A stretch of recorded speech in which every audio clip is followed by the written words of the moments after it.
Welcome back. Today we're going to talk about Chapter 4, which is union structure and governance. You know, we've kind of talked about all the philosophy and how it gets started and what happens, but now we've got a local union. How is it structured? How is it governed? You know, every organization you know has a structure and a governance. Some are very specific, like IBM. Some aren't so specific, like the Sunday schools, maybe your church. But there's a structure there. There's a governance there. So it doesn't have to be this huge IBM. It's just an organization. All organizations need this structure so that we now know what's, how's it going to work, what's going to go on, and how are things going to do. So that's what Chapter 4 is about. How is this thing called this union structured? How is it going? Who's the boss? Who's not the boss? Where does the authority come from? Who's got the responsibilities? That's what we're going to talk about today. Let's start with the local union, because we've got the local union right here in Aiken, South Carolina, which is a part of the national union or the big union. And so there's this hierarchy that goes, well, we're talking about the local union now.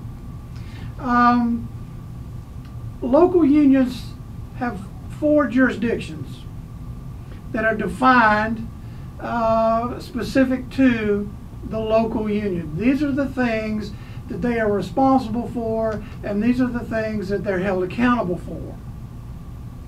The first one is the local union will specify the type of work that is performed. This is what the local union says. This is the type of work we will do. We're an electrician's unit. We do not unload trucks.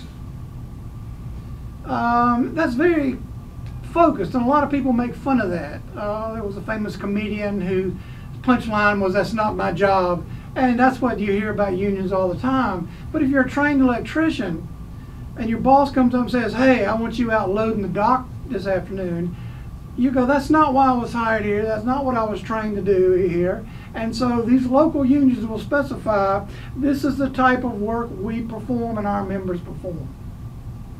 The second is specific geographic area that this local union has jurisdiction over.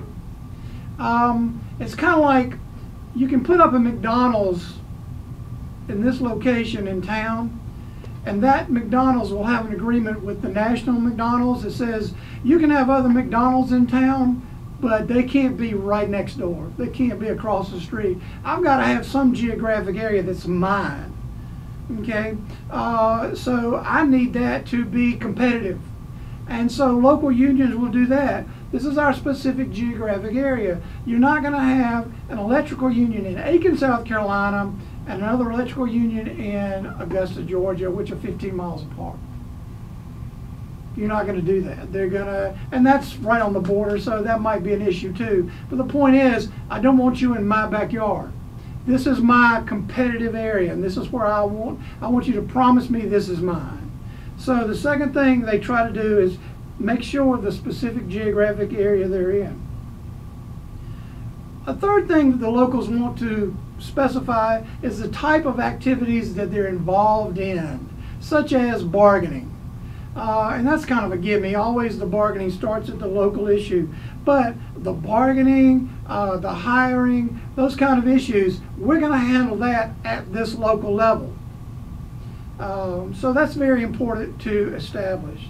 And the fourth one is the level of union government applying to the jurisdiction, or how does the government of the union, the way the executive branch of that local union is established, how does that involve itself with the day-to-day operations? And here's the level of governance we're going to have. We're going to have a president, and we're going to have a vice president, and we're going to have a secretary who's separate from a treasurer, or we're going to have a secretary-treasurer that's the same person, or we're not going to have a vice president. So these kind of issues, the governance issue, is decided at the local level. Every local union basically has 2 committees, standing committees. They will have others, maybe they could, maybe they don't, but they will always have these 2 standing committees. The first one is the executive committee. That's obviously the elected officials of the local union. And it might involve other people in the union. It might involve some stewards. It might involve, but it's decided at that local level. And that committee will always be standing. There will be no doubt who's on that committee, and the responsibilities of that committee will be set forward. This is the committee that deals with interactions with the company. Here's the committee that deals with interactions between the national union. Those things are focused, and they're very, very definitive. There's no doubt what's going to happen, who's on the executive committee, or what kind of work the executive committee involves itself with. The second committee that's always there is the negotiating committee. You don't wait till it's time for the contract to come up to start running around who's negotiating who's on the negotiation committee. The members of the negotiation committee should be there because they are good at negotiation. It shouldn't be, well, whose turn is it to be on the negotiating committee? It should be people who are interested in that position in the union and people that are good at it. And there are several different types of skills that are good at it. There are people who are very detail-oriented. They're very good at it. They might not be good speakers, but they'll be on the negotiating committee because we need that detail orientation. There'll be other people in the negotiating committee who are real good at sitting down and talking and understanding and trying to work through problems. That's a totally different skill set.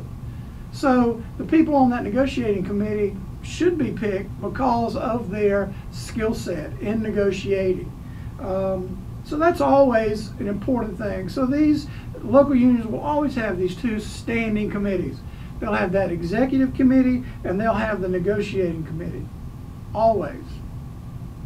So that's the big picture of the structure of the local. Now let's get down to the day-to-day operation. Unions have these things called stewards. Union stewards. Union steward is basically the go-between from the union to the company. If the union needs to tell the company something, the steward is usually the person that will be involved in that. If the company needs to tell the union something, they will find the steward and say, here's some information, pass it on to your members. They have found that's the most effective way to do that. You wouldn't en masse union members go walking into the executive offices of the company, and nor would somebody from management come walking into the union as a group to discuss issues. So they've broken it down into this one person. A steward is usually elected, does not have to be, can be appointed, but is usually elected. We've talked about some other things, and we've talked about this before. We're going to talk about it again real quick. There's a thing called seniority, and you understand that. Seniority is by length of service, and in the contract it usually says if there's a layoff, it will be by seniority. In other words, the first people to be laid off are the last ones that have come in, the ones with the shortest amount of seniority. What would happen, and the reason so keep that seniority issue in your mind. Here's what happened a lot of times, where you would get somebody who had been with the company maybe 3 or 4 or 5 years, very personable, very smart person, and they get elected to be the union steward. And they're very focused and very aggressive with the company. They don't let things slide. They're always bringing things up. They're always wanting to meet. And the company goes, God, this guy's just a thorn in our side. Companies have in the past actually done this. Well, why don't we lay some people off and just make sure that this guy's in that group that we lay off? So they would lay these people off, and all of a sudden the steward, the go-between, the voice of the union is gone. He's not even there anymore. So, because that was a practice of management, unions now put in their contract that stewards will have what's called super seniority, which means no matter how long they have been working here, the minute they become steward, they're at the top of the seniority list. Even though they haven't been here longer than anybody else, because of their position as steward, they now have been here longer than anyone else. All right, is that cool or not cool? That good weed, then you know it's up. That yellow bar pulling up. And that's to make sure that the company cannot get rid of a steward, an elected official of the union that acts as a go-between with the company. They cannot get rid of them through these types of measures. Let's talk about the national union. The national union has a lot of resources. They have an executive office that has an executive staff. They have the legal staff. These are the people that interact with politicians. These are the people that are on the news at night. So you're talking about a very well orchestrated, highly invested, highly involved group of people. Their job is to maintain and make sure that all of these local unions are in line, are doing what they're supposed to do. You don't want a local union out negotiating a contract and basically giving away a huge portion of hourly pay or whatever, because all of a sudden you've got all these unions that have been fighting for an hourly pay, average pay, I'm going to make this up, $15 an hour, and this local union down in Aiken, South Carolina just negotiated a contract and only asked for $11 an hour. Now management all around is going, wait a minute, those guys only want $11 an hour, why are you guys wanting so much? So the national union keeps that equal. The national union technically has to confer with everything the locals do. And the reason for that is to keep consistency among the local unions. But back to the national union. National union has two main goals. Two main goals. The first goal is to organize an increasing number and share of the labor force. Now the word organize means to put into a union. So their goal is to organize an increasing number and share of the workforce in America. They want members. They want members. They want union members. That is their primary goal. The second goal is to provide representation and services that will enhance the quality of life of these union members. To provide representation and services that will enhance the members' lives. I want them to get an honest day's pay for an honest day's work. I want them to have health care. I want them to have the benefits that we think are just by nature right and should be there. So that's the two biggest goals of the national union. Number one, to increase their membership, and number two, to represent union members and to increase their quality of life, to represent them in that way. Now, national unions also have what are called corporate campaigns and political action committees, PACs. All this has to do with election. Both of them. The first one says corporate campaigns, that's obviously political. PACs, political action committees. PACs are a very interesting entity. I really don't know if they're going to be around in the next decade, because they certainly weren't around the last decade. But the corporate campaign and the PACs all deal with the union using its power to raise money.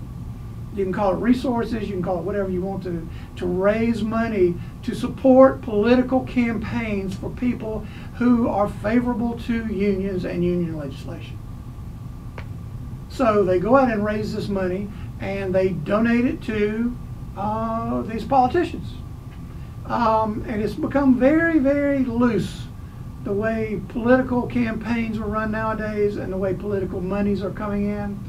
PACs basically don't have to delineate individual donors, which means this money could be coming from a foreign subsidy. This money could be coming from outside the United States in the terms of millions and even billions of dollars to support a candidate. If I donate to a candidate, they have to report that Mike Ritchie gave them $100. If a PAC gives them $1 billion, they can say, this PAC gave me $1 billion. I don't have to tell you anything about the people that gave the money to that PAC. So that's a conflict right now. People are having a huge debate over that. Both parties are having huge debates over that. So I don't know if that's going to continue. But the point is, these national unions have those two main goals: increase members. Number two, to represent the union members and to give them a better quality of life, to fight for them. The local unions have those 4 jurisdictions we talked about to make sure that day to day, this is what I'm responsible for, these are the kind of duties I'm going to do, and this is the way I'm going to set myself up to run myself. I'm going to have this level of authority, I'm going to have this level of executive branch.